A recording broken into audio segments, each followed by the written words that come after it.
Menurut cerita konon kabar orang ini super pinter banget. Ya, balik lagi, ini anak orang kaya, bener-bener kaya yang pinter gitu loh. Di mana pinter dari engineering di zaman itu tuh udah kayak Tony Stark. Yang namanya Jepang kan cinta produknya banget kan. Jadi kita nggak heran kalau perusahaan-perusahaan mobil ini saling celupin tangannya di perusahaan-perusahaan lain juga. Sampai dengan hari ini masih penjualan nomor 1 terbanyak di dunia untuk di semua benua dan termasuk di Indonesia.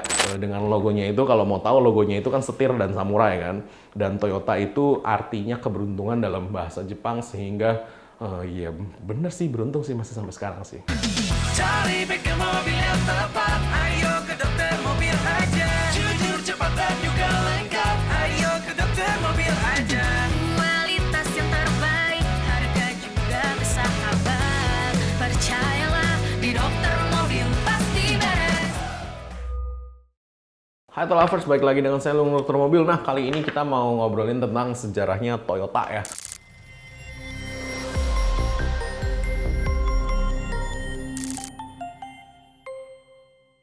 Brand atau perusahaan mobil Toyota yang begitu besarnya di dunia hari ini. Kita mau ngomongin sejarahnya nih dari Domopedia, karena banyak orang-orang yang nggak tahu gitu loh. Oke, Toyota ini sebenarnya awal muasalnya bapak company-nya atau perusahaan induknya adalah Toyota Auto Milling Factory. Nah, itu adalah perusahaan bikin kain gitu loh. Jadi sebenarnya dia Milling itu dia sebenarnya perusahaan bikin kain, bikin pabrik di Jepang yang dimana pertama kali mengindustrialisasikan atau membuat proses pembuatan kain tenun itu menjadi industrial gitu loh. Dimana di Jepang itu epic gitu loh kan, maksudnya ketika lu di zaman-zaman itu tuh perubahannya dari si manual menjadi otomatis itu bener-bener bisa merevolusioner sebuah negara gitu kan. Dan memang bapaknya namanya Sakichi Toyoda itu yang mempionerkan atau yang membuat mesin-mesin ini gitu loh. Dan si Sakichi Toyoda ini di-equalkan menjadi Thomas Alva Edison-nya di Jepang.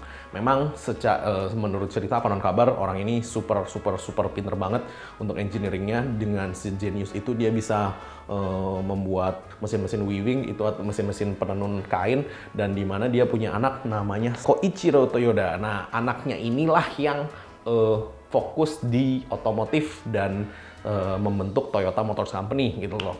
Nah, ketika itu di Jepang hanya ada mobil-mobil dari Amerika kan.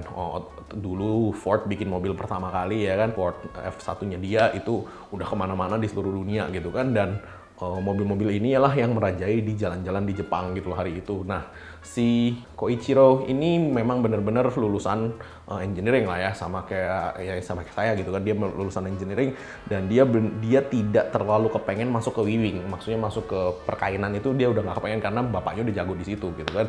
Nah, yang dia kepengen ini dia mau membuat industri otomotif, dan dia memang maunya fokusnya ke otomotif di Jepang gitu loh. Dan ya balik lagi, ini anak orang kaya, bener-bener kaya yang pinter gitu loh. Di mana pinternya itu pinter dari engineering di zaman itu tuh udah kayak Tony Stark gitu loh. Maksudnya lu anak orang kaya ya kan, semuanya ada, duit lu banyak, di backing sama pemerintah juga ya kan. Kemudian lu bilang, oke, gue mau bikin mobil.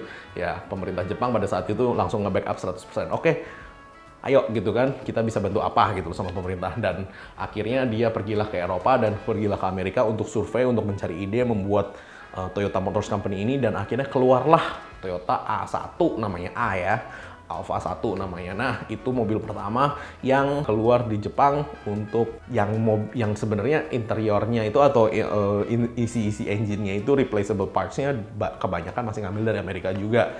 Karena mereka, balik lagi, mereka concern ketika mereka bikin sesuatu, apakah partnya nanti ada ya kan. Ketika partnya nggak ada nanti gimana. Jadi mereka lebih banyak nyontek ke Amerika dulu nih pada saat awal bikin. Nah, dia riset lagi dan dia produksi terus. Yang namanya Jepang kan cinta produknya banget kan. Dan kemudian pecahlah Perang Dunia Kedua. Nah, di Perang Dunia Kedua itu dia dapat kontrak dari pemerintah Jepang dan memang dipaksa untuk membuat truk-truk yang dimana untuk mengangkut logistiknya si para militer Jepang di saat itu. Dimana truk-truk inilah bermesin diesel yang menjadi kakek buyut atau kakek moyangnya si Toyota Land Cruiser. Makanya kenapa Toyota Land Cruiser itu ikonik banget kan ya. Nah, dan mesinnya lu cemplungin ke sawah, lu tarik lagi, lu keringin, besok lu nyalain bisa gitu loh. Maksudnya ini engine bener-bener dibikin dari bener-bener badak gitu kan. Dan memang sampai hari ini pun juga masih ikoniknya si Toyota. Dan memang ya nggak salah sih, maksudnya orang-orang ini orang-orang pintar gitu kan, dimana Toyota berhasil mencetak 1 juta mobil pertama mereka duluan, sehingga dia benar-benar punya banyak duit untuk membeli Nissan, untuk membeli Datsun, untuk membeli si Daihatsu gitu loh. Jadi di saat itu, di zaman itu memang dia menjadi pionir lah ya untuk mass produksi mobil pertama di Jepang, sehingga namanya cepat naik dan dia dapat duitnya duluan sih sebenarnya sih untuk mengekspansi perusahaannya ke perusahaan-perusahaan yang lain. Maksudnya sahamnya yang lain itu dibeli kenapa sih? Satu, dulu dia membeli semua saham itu satu untuk kelangsungan perusahaan itu sendiri juga sebenarnya. Karena kan banyak yang setelah perang itu kan mereka terlilit hutangnya banyak ya, sehingga mereka butuh injekan dana untuk survive gitu loh. Kenapa sih kok harus survive? Karena balik lagi, ketika satu company dengan company yang lain kalau tidak survive itu nanti malah banyak pengangguran dan nanti malah ekonominya collapse gitu loh. Sehingga dia memang membeli banyak company ini untuk mempertahankan mereka supaya tetap berjalan. Nah, balik lagi kan sama seperti yang saya bilang kayak di Europe juga sama. Audi punya banyak saham di mana-mana, Volkswagen juga punya banyak saham di mana-mana, General Motors punya banyak saham di mana-mana. Bahkan hari ini pun Tata Motors Company yang dari India itu punya Land Cruiser, punya Jaguar. Jadi kita nggak heran kalau perusahaan-perusahaan mobil ini saling celupin tangannya di perusahaan-perusahaan lain juga, karena memang ujung-ujungnya mereka ingin berkembang secara global gitu kan. Jadi saya sih nggak heran sih kadang-kadang ada parts-nya ini tuh bisa ada persamaannya sama ini. Nah, informasi-informasi itu tuh kayaknya bagi saya tuh berguna banget untuk ketika mencari komparasi parts di mana part-nya itu nggak ada. Kayak misalkan nih, parts-nya Mazda nih, oke parts-nya Mazda, persamaannya sama apa, itu kita tahu gitu loh. Karena kita tahu nih si Mazda Motors Company ini, si Mazda Motors ini di Jepangnya itu, joinannya sama siapa aja gitu loh. Jadi ketahuan lah ya, 11-12-nya spare part-nya itu sama siapa. Karena balik lagi, untuk memproduksi spare part sebuah mobil, kalau lu produksi sendiri, lu akan setengah mati. Jadi mereka kerjasama dengan banyak partner-partner produsen mobil juga untuk tukeran nih spare part. Lo ada ini, gue butuh ini, gue punya ini, lo butuh itu kan gitu kan. Jadi dia tuker-tukeran nih gitu loh.